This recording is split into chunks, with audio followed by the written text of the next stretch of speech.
Bismillahirrahmanirrahim. Assalamualaikum warahmatullahi wabarakatuh. Perkenalkan, nama saya Fatihatul Azizah. Saya dari kelas 5C Tadris Matematika IAIN Syekh Nurjati Cirebon. Dalam video ini, saya akan membahas materi SMA mengenai trigonometri. Baik, langsung saja kita ke pembahasan yang pertama, yaitu tentang trigonometri. Simak videonya baik-baik ya. Sebelum kita membahas materi trigonometri lebih jauh lagi, kita itu harus mengetahui apa itu trigonometri. Trigonometri berasal dari bahasa Yunani, yaitu trigonon, yang berarti tiga sudut, dan metro, yang berarti mengukur. Dengan kata lain, trigonometri adalah mengukur tiga sudut. Trigonometri merupakan salah satu cabang matematika yang mempelajari tentang hubungan panjang dan sudut segitiga. Bidang ini muncul di masa Helenistik pada abad ke-3 sebelum Masehi, dari penggunaan geometri untuk mempelajari astronomi. Apa sih konsep trigonometri itu sendiri? Konsep trigonometri, jika salah satu sudut 90 derajat dan sudut lainnya diketahui, dengan demikian, sudut ketiga dapat ditemukan. Karena tiga sudut segitiga apabila kita jumlahkan menjadi 180 derajat. Atau dengan kata lain, dalam satu segitiga itu sama dengan 180 derajat. Karena itu, dua sudut yang kurang dari 90 derajat apabila dijumlahkan menjadi 90 derajat. Atau sudut komplementer. Pasti kalian bertanya-tanya, untuk apa sih kita belajar trigonometri? Nah, dalam kehidupan sehari-hari, kita itu menggunakan trigonometri. Di antaranya, yang pertama yaitu navigasi untuk menemukan jarak dari pantai ke suatu titik di laut. Yang kedua, mencari ketinggian menara dan pegunungan. Yang ketiga, menghitung ketinggian gelombang air laut. Yang keempat, mengukur ketinggian suatu pohon. Yang kelima, menemukan jarak antara benda-benda angkasa. Kalau kita mau mempraktekkan, coba deh nanti kalian mengukur ketinggian suatu pohon menggunakan sudut elevasi nantinya. Selanjutnya yaitu konsep dasar trigonometri. Seperti yang telah kita ketahui sebelumnya, dalam satu segitiga itu sama dengan 180 derajat. Jadi, di situ ada segitiga siku-siku. Siku-siku itu 90 derajat apabila dijumlahkan dengan dua sudut selanjutnya yaitu sama dengan 180 derajat. Nah, di sini ada teorema Pythagoras. Kita sepakati bahwa alfa itu sudut yang akan kita cari nantinya. Kemudian C itu sebagai sisi miring. Yang di depan sudut alfa itu sisi depan, kemudian yang B itu sisi sampingnya. Begitu pula dengan teorema Pythagoras bentuk akar. Itu sama saja ya. Dalam gambar itu kita bisa memperoleh kesimpulan bahwa sisi miring pada teorema Pythagoras itu sisi miring kuadrat sama dengan sisi depan kuadrat plus sisi samping kuadrat. Selanjutnya kita membahas tentang perbandingan trigonometri. Apa sih perbandingan trigonometri itu? Perbandingan trigonometri adalah perbandingan dari sisi-sisi segitiga yang segitiganya berbentuk siku-siku. Coba kita lihat segitiga itu. Siku-siku bukan?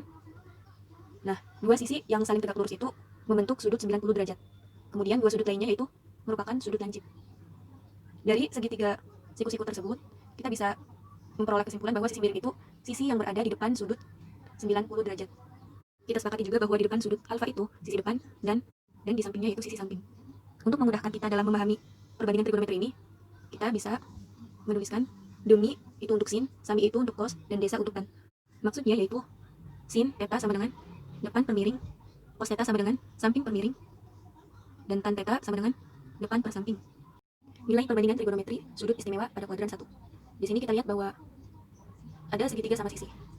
Kita bisa membagi segitiga sama sisi ini yang nantinya akan menjadi segitiga siku-siku dengan sudutnya 30 derajat.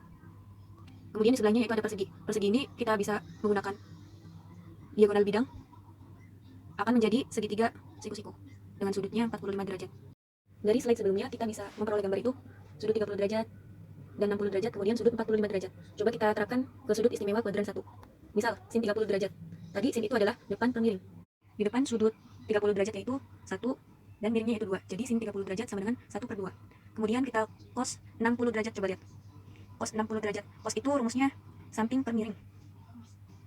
Sampingnya yaitu 1 dan miringnya 2. Jadi 1 per 2. Nah, untuk tan itu sin per cos. Coba kita lihat tan 45 derajat. Tan 45 derajat itu berarti sin 45-nya 1 per akar 2. Kemudian cos 45-nya 1 per akar 2. Jadi 1 per akar 2 per 1 per akar 2 sama dengan 1 per 1 atau tan 45 derajat sama dengan 1. Nah, gambar sebelah itu ada trik menghafalkan cepat dengan urutannya yaitu setengah akar 0 sampai dengan setengah akar 4. Sudut istimewanya yaitu 0, 30 derajat, 45 derajat, 60 derajat, dan 90 derajat. Kita mulai dari sin 0 derajat. Setengah akar 0. Akar 0 itu 0. Jadi setengah kali 0 sama dengan 0. Jadi sin 0 itu sama dengan 0. Kemudian sin 30 derajat yaitu setengah akar 1. Akar 1 itu 1. Jadi setengah kali 1 setengah. Berarti sin 30 derajat itu setengah. Dan seterusnya. Untuk cos sendiri itu kebalikan dari sin. Misal, sin 0 derajat itu kebalikan dari cos 90 derajat. Jadi, sin 0 itu sama dengan cos 90 derajat nilainya. Jadi cos 90 derajat itu 0 dan sin 0 derajat itu sama dengan 0. Untuk tan itu sin diperkos. Nah, begitulah kiranya tabel nilai trigonometri itu. Ini ada segitiga triple Pitagoras. Coba kita terapkan tabel nilai trigonometrinya dengan menggambarkan segitiga 3, 4, 5. Coba lihat sudut yang diapit oleh sisi 5 dan 3 adalah 53 derajat. Coba kita cari sin theta.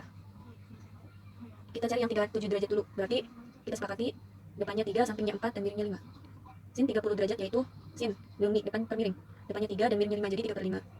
Cos 37 derajatnya yaitu samping per miring.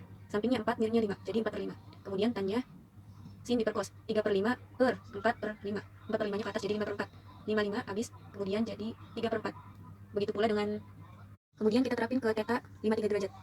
Sin 53 derajat yaitu kita sepakatin 53 derajat. Berarti depannya 4, sampingnya 3, miringnya 5. Sin depan per miring, berarti 4/5. Cosnya samping per miring, berarti 3/5. Dan tannya 4/5 per 3/5, jadi 4/3. Untuk identitas trigonometri, yang pertama yaitu kebalikan. Secant X sama dengan 1 per cos X. Cosecant X sama dengan 1 per sin X. Dan kotangan X sama dengan 1 per tan X. Kemudian kita ke perbandingan. Tadi sudah dijelaskan, tan A itu sama dengan sin diperkos. Atau sin A diperkos A. Selanjutnya Pitagoras. Ingat bahwa sisi miring itu yaitu C ya. Di depan sudut 90 derajat, itu sisi miring.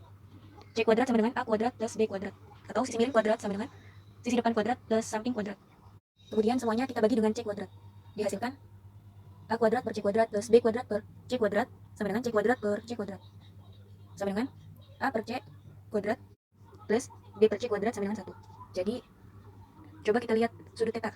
Sudut theta itu di depannya ada A. A ini berperan sebagai depan. Kemudian B itu samping dan C-nya sebagai sisi miring. A per C itu sama dengan depan per miring. Depan per miring itu sin, jadi sin kuadrat X. Kemudian B per C itu samping per miring atau cos kuadrat X. Dan 1 tetap. Dari sin kuadrat X plus cos kuadrat X sama dengan 1, kita bagi dengan cos kuadrat X. Jadi sin per cos itu kan sama dengan tan, jadi tan kuadrat X. Kemudian cos dibagi cos 1. Kemudian 1 per cos kuadrat X itu kebalikan dari secant kuadrat X. Selanjutnya jika sin kuadrat X plus cos kuadrat X sama dengan 1 dibagi dengan sin kuadrat X, menghasilkan sin kuadrat X per sin kuadrat X plus cos kuadrat X per sin kuadrat X sama dengan 1 per sin kuadrat X. Atau 1 plus kotangen kuadrat X sama dengan kosekan kuadrat X. Nilai perbandingan trigonometri diperoleh dari sudut pada segitiga siku-siku. Ya, jadi perbandingan itu didapatkan dari sudut pada segitiga siku-siku. Nah, bagaimana kalau segitiganya nggak siku-siku? Perlu diingat bahwa A adalah sisi di depan sudut A, kemudian B adalah sisi di depan sudut B, dan C adalah sisi di depan sudut C. Nilai perbandingan ini akan digunakan pada pembahasan selanjutnya mengenai aturan sinus dan kosinus. Aturan sinus itu dipakai ketika ada pasangan sudut sisi yang berhadapan. Seperti gambar yaitu sisi sudut-sudut atau sisi-sisi sudut. Maksudnya sisi sudut-sudut itu jika diketahui satu sisi dan dua sudut. Sisi-sisi sudut itu maksudnya diketahui dua sisi dan satu sudut. Dengan aturan A per sin A sama dengan B per sin B sama dengan C per sin C. Contoh, kita mempunyai segitiga dengan sudut A sebesar 30 derajat. Kemudian sisi A sama dengan 3 dan sisi B sama dengan 4. Berapakah sin B? Sin B ini kita cari menggunakan aturan sinus, yaitu A per sin A sama dengan B per sin B. Dengan A-nya sama dengan 3, sin A-nya sama dengan sin 30, sama dengan B-nya 4 per sin B. Kemudian kita kalikan silang, 3 dikali sin B dan 4 kali sin 30 derajat. Sin B sama dengan 4 kali sin 30-nya kan setengah. 4 kali setengah sama dengan 2, jadi 2 per 3. Jadi besar sin B adalah 2 per 3. Selanjutnya aturan kosinus. Aturan kosinus dipakai ketika diketahui dan ditanyakan 3 sisi dan 1 sudut. Maksudnya, yang pertama itu sisi sudut sisi. Misal diketahui 2 sisi dan sudut yang diapitnya. Kemudian sisi diketahui ketiga sisi segitiganya. Dengan rumus A kuadrat sama dengan B kuadrat plus C kuadrat min 2BC cos A. Atau cos A sama dengan B kuadrat plus C kuadrat min A kuadrat per 2BC. Begitu pula dengan misalkan B kuadrat. B kuadrat itu sama dengan A kuadrat plus C kuadrat dikurangi 2AC cos B. Kemudian C kuadrat. C kuadrat sama dengan A kuadrat plus B kuadrat dikurangi 2AC cos C. Nanti kalau misalkan ditanyakan cos B atau cos C-nya, sama prinsipnya kayak cos A, tinggal dirubah saja. Sebagai suatu contoh, ada segitiga nih, segitiga ABC dengan sudut A-nya sebesar 60 derajat, sisi C sama dengan 4 dan sisi B-nya sama dengan 5. Kemudian ditanyakan berapakah panjang sisi A. A-nya sama dengan CB ya. Jadi A kuadrat sama dengan B kuadrat plus C kuadrat min 2BC dikali cos A. A kuadrat sama dengan B-nya yaitu 5. 5 kuadrat plus 8 kuadrat min 2 dikali 5 kali 8 cos 60 derajat. A kuadrat sama dengan 25 plus 64 min 80 dikali setengah. A kuadrat sama dengan 89 min 40. A kuadrat sama dengan 49. A sama dengan akar 49. Jadi A sama dengan 7. Luas segitiga. Kalau segitiga yang paling kiri ini diketahui alas sama tingginya. Rumusnya itu luas sama dengan setengah alas kali tinggi kayak segitiga biasa. Segitiga yang kedua ini jika diketahui dua sisi dan satu sudut, luasnya sama dengan setengah A dikali B kali sin C. Untuk yang segitiga ketiga ini, bila diketahui satu sisi dan tiga sudutnya, dapat dicari luasnya yaitu setengah kali A kuadrat sin B dikali sin C per sin A. Kalau yang diketahui B-nya tinggal dioperasiin aja, tinggal dirubah. Kemudian untuk segitiga yang keempat ini, bila diketahui ketiga sisinya saja, maka bisa dicari luasnya yaitu luas sama dengan akar sisi dikali sisi dikurangi A, sisi dikurangi B dikali sisi dikurangi C, di mana S-nya itu sama dengan setengah dikali A plus B plus C. Luas segi N beraturan. Misal, ada segi 8 yang beraturan, maka segi 8 beraturan ini tersusun atas 8 segitiga sama kaki. Masing-masing segitiga memiliki sudut pusat sebesar 360 derajat per 8. 360 derajat per 8 ini sama dengan 45 derajat. Sehingga luas segi 8 beraturan adalah 8 kali luas segitiga tersebut.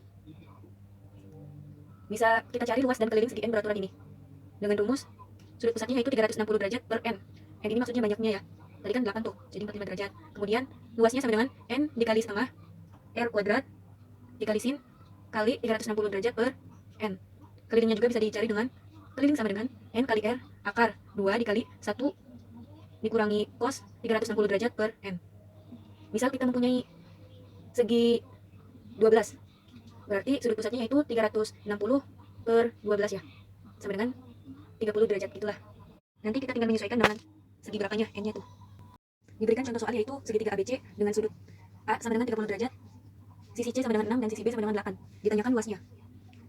Ini karena diketahui dua sisi dan satu sudut, jadi menggunakan luas sama dengan setengah dikali B kali C dikali sin A. Setengah dikali 8 kali 6 dikali sin 30. Sin 30-nya itu setengah. Setengah kali 48 kali setengah, yaitu 12 cm kuadrat. Materi selanjutnya yaitu jumlah dan selisih dua sudut. Dengan rumus sin A plus minus B sama dengan sin A cos B plus minus cos A sin B. Maksudnya itu kalau sin itu, kalau penjumlahan itu tidak berubah, sin A plus B itu pasti di sananya juga plus, tapi dengan sin cos sin. Sedangkan cosnya itu cos A plus minus B sama dengan cos sin sin. Tandanya itu berubah. Misalkan cos A plus B berarti yang di sebelahnya itu cos min sin gitu. Untuk yang di bawahnya itu semua itu turunan dari yang atas. Kayak substitusi B sama dengan A. Misalkan B-nya sama dengan A, sin A plus A sama dengan sin 2A. Terus cos A plus A jadinya cos 2A. Kemudian ke bawahnya trigonometri sudut rangkap. Sudut rangkap itu misal sudut rangkap sinus, sin 2A sama dengan 2 sin A cos A. Sudut rangkap kosinusnya cos 2A sama dengan cos kuadrat A min sin kuadrat A dan seterusnya. Itu semua aturan dari turunan jumlah dan selisih dua sudut. Nah, khusus untuk tan A plus minus B atau tangan sudut rangkap dan tangan setengah sudut cukup gunakan sifat identitas, yaitu tan A sama dengan sin diperkos. Selanjutnya kita membahas contoh soal. Contoh soal yang pertama yaitu berapakah sin 15 derajat? Sin 15 derajat itu sama dengan sin 45 derajat min 30 derajat. Ingat bahwa sin itu sin cos kosin, kemudian tandanya tidak berubah.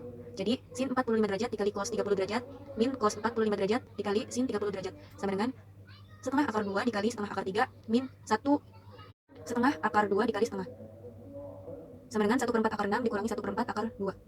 Karena sama-sama 1/4, 1/4-nya keluar, jadi 1/4 kekurung akar 6 dikurangi akar 2. Contoh yang kedua yaitu cos 75 derajat itu sama dengan berapa? Cos 75 derajat itu sama dengan cos 45 derajat plus 30 derajat. Ingat bahwa rumus cos itu cos sin dan tandanya itu berubah.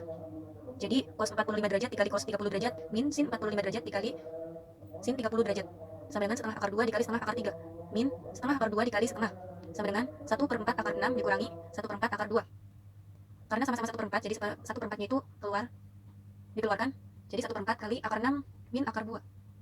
Contoh selanjutnya yaitu berapakah tan 105 derajat? Jawab, tan 105 derajat sama dengan tan 60 derajat plus 45 derajat sama dengan tan 60 derajat plus tan 45 derajat per. Nah, kalau tan ini yang bawahnya itu berubah, yang awalnya positif jadi negatif, jadi 1 min tan 60 derajat dikali tan 45 derajat. Tan 60 derajatnya sama dengan akar 3, tan 45-nya sama dengan 1. Jadi akar 3 plus 1 per 1 dikurangi akar 3 dikali 1.